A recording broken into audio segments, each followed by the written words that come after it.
Hello everyone, आप सभी का स्वागत है जेआरएफ अड्डा प्लेटफॉर्म पे। कॉमर्स का शिफ्ट 1 में पेपर हो चुका है और कैसा रहा पेपर का लेवल, किस तरीके के क्वेश्चंस आए पेपर 1 पेपर 2 में, ये सारी चीज़ें मैं आपको फटाफट से बता देती हूँ। तो बात करें अगर हम लेवल की, तो लेवल जो है वो इजी टू मॉडरेट रहा। हाँ, पेपर थोड़ा लेंदी ज़रूर था। अब पेपर 1 में और क्या टॉपिक आए और पेपर 2 में क्या टॉपिक आए, जितने पता लगे उनकी जो है डिस्कशन कर लेते हैं।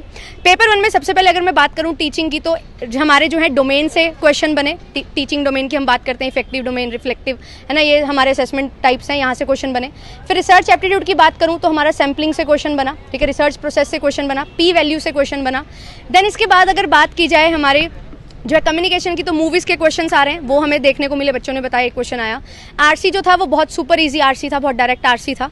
देन इसके बाद अगर बात करें हमारे यूनिट नंबर 5 की, तो प्रॉफिट एंड लॉस से एक क्वेश्चन था, टाइम स्पीड डिस्टेंस से एक क्वेश्चन था, कोडिंग डिकोडिंग का एक क्वेश्चन था और नंबर सीरीज का एक क्वेश्चन था।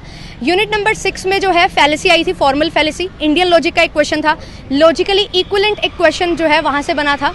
एंड इसके बाद आईसीटी की बात करें तो नंबर सिस्टम बोल रहे हैं बच्चे की नहीं देखने को मिला, बट यस जो है बेसिक क्वेश्चन आए थे, ईजी थे, बहुत ज़्यादा ऊटपटांग क्वेश्चन कुछ नहीं बने आईसीटी के भी। पीपल डेवलपमेंट एनवायरनमेंट की बात करें तो प्रोटोकॉल से क्वेश्चन था, क्योटो प्रोटोकॉल जो है वो आया था, है ना, हमारे गोल्स वगैरह जो आते हैं वो आए हमारे पास। एंड फिर हायर एजुकेशन की बात करें तो हायर एजुकेशन से भी डायरेक्ट क्वेश्चन बच्चे बता रहे हैं देखने को मिले थे। सो पेपर जो था वो ईजी टू मॉडरेट था। प्रीवियस ईयर क्वेश्चन अगर आपने किए हैं, उस पर बेस्ड टॉपिक आपने पढ़े हैं, तो ऑब्वियसली आप बहुत अच्छे से उसको मैनेज कर पाओगे। 2-4 क्वेश्चन जो है अटपटे जो थे वो मैंने आपको बताया, जैसे मूवीज़ वाला क्वेश्चन आ गया, 1-2 और क्वेश्चन थे, तो वो आप जो है स्किप बिल्कुल कर सकते हो। तो मॉडरेट पेपर हमारा रहा, 45 क्वेश्चन इजीली डुएबल थे। डीआईआरसी सुपर इजी था, तो ये आपके पेपर के लेवल को जो है थोड़ा इजी बना देता है।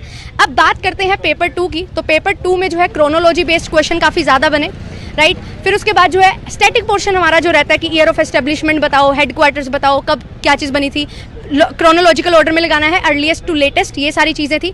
न्यूमेरिकल के 10 से 12 क्वेश्चन थे, यूजली हमारे 7-8 क्वेश्चन 9 क्वेश्चन रहते हैं, इस बार 10 से 12 क्वेश्चन थे।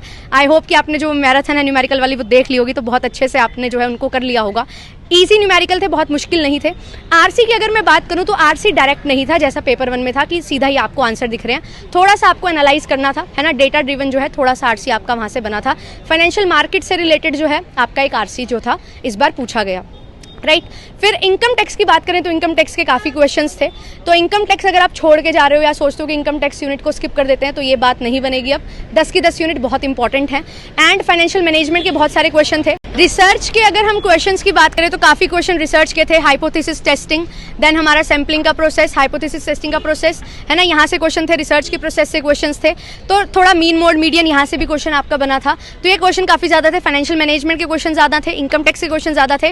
और लीगल एस्पेक्ट की अगर मैं बात करूँ तो एलएलपी से 2 से 3 क्वेश्चन पूछे गए, तो एक एक्ट के 2 से 3 क्वेश्चन आपके पूछे जा रहे हैं, तो ये चीज़ जो है आपके लिए थोड़ी सी अलग इस बार देखने को मिली थी।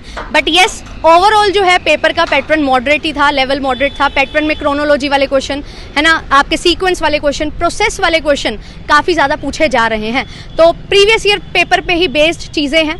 तो कंटेंट अगर आपको बिल्कुल क्वालिटी कंटेंट कवर करना है तो मेक श्योर आप बेस को क्लियर करें, कोर को क्लियर करें, सब्जेक्ट में जो जो चीज़ें मेंशन है उसको अच्छे से करें, प्रीवियस ईयर को एनालाइज करें। एंड ये सारी चीज़ों के साथ जेआरएफ अड्डा आपके साथ आ रहा है दिसंबर 2025 के लिए बैच लेकर। एंड आपके लिए कंप्लीट सॉल्यूशन आपको यूजीसी नेट का मिलने वाला है for paper 1 and paper 2 with test series. अब एक और चीज़ यहाँ पे मैं बता दूँ, काफ़ी बच्चों ने बताया कि मैम पेपर जो था ना वो थोड़ा लेंदी था, तो अगर आप मॉक टेस्ट प्रैक्टिस नहीं करोगे ना तो आप टाइम मैनेज नहीं कर पाओगे। सो सबसे इंपॉर्टेंट चीज़ है मॉक टेस्ट प्रैक्टिस करना। तो मॉक टेस्ट नोट्स बनाना, शॉर्ट नोट्स बनाना, स्टैटिक पोर्शन कवर करना, और ये सारी चीज़ों के साथ ही जेआरएफ अड्डा दिसंबर 2025 के लिए आपके लिए रेडी है। तो आप लोग जो है बिल्कुल ज्वाइन कर सकते हैं। सब्सक्राइब कर लीजिए चैनल को। डिटेल एनालिसिस में आज शाम को 5 बजे लेके आ रही हूँ कॉमर्स स्पॉटलाइट बाय जेआरएफ अड्डा पे। जुड़े रहिएगा। Thank you so much. And कैसा गया आपका पेपर आप ज़रूर कमेंट्स में बताइएगा। यहाँ पे बहुत अच्छा लगा, मैंने आज खुद सेंटर जाके ये थोड़ा एक्सपीरियंस लिया, तो काफ़ी बच्चे जो हैं वो उन्होंने बताया कि किस तरीके का पेपर था, और उसी बेसिस पे आपके लिए रियल एनालिसिस मैं यहाँ पे लेके आ चुकी हूँ। कट ऑफ की अगर मैं बात करूँ लास्ट में मैं थोड़ा सा बता देती हूँ, तो कट ऑफ जो है वो बहुत ज़्यादा हाई नहीं जाने वाली है, और कट ऑफ जो है वो बहुत ज़्यादा लो भी नहीं जाएगी। It will be like as in the December और जून 2024 साइकिल। तो आपका जो 100 क्वेश्चन जो है वो सेफ स्कोर बिल्कुल रहेगा, बट और अच्छे से थोड़ा एनालाइज करेंगे तो आपके लिए जो है बेहतरीन सेशन आज शाम को 5 बजे आ रहा है। Thank you so much. Subscribe कर लीजिएगा चैनल को।